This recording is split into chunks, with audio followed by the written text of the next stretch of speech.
ভারতে এবার ভাঙা হলো প্রায় ২০০ বছরের প্রাচীন মসজিদের একাংশ। জেলা প্রশাসন জানিয়েছে, উত্তরপ্রদেশের ফতেহপুর শহরে বান্দা ফতেহপুর সড়কের উপর ছিল মসজিদটি। সেটির সড়কের উপর থাকা অংশ ১০ ডিসেম্বর ভাঙা হয়েছে বলে জানায় ইন্ডিয়ান এক্সপ্রেস। ১৮০ বছরের পুরনো মসজিদটির নাম নুরি জামে মসজিদ।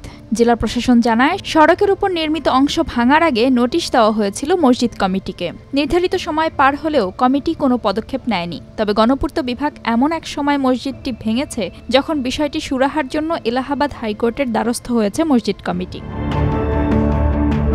ইন্ডিয়ান এক্সপ্রেসকে ফতেহপুরের অর্থ ও রাজস্ব বিভাগের অতিরিক্ত জেলা ম্যাজিস্ট্রেট অবিনাশ ত্রিপাঠী বলেন, উচ্চ আদালতে আবেদন জমা দিয়েছে মসজিদ কমিটি, তবে এ নিয়ে শুনানির দিন ধার্য হয়নি। মসজিদের বর্ধিত অংশ ভাঙা হলেও মূল ভবন অক্ষত আছে।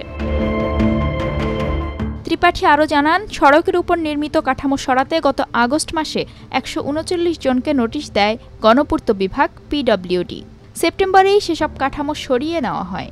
সড়কের উপর নির্মিত দোকান ভেঙে ফেলেছিল মসজিদ কমিটিও। মসজিদের অংশও সরিয়ে ফেলার আশ্বাস দিয়েছিল।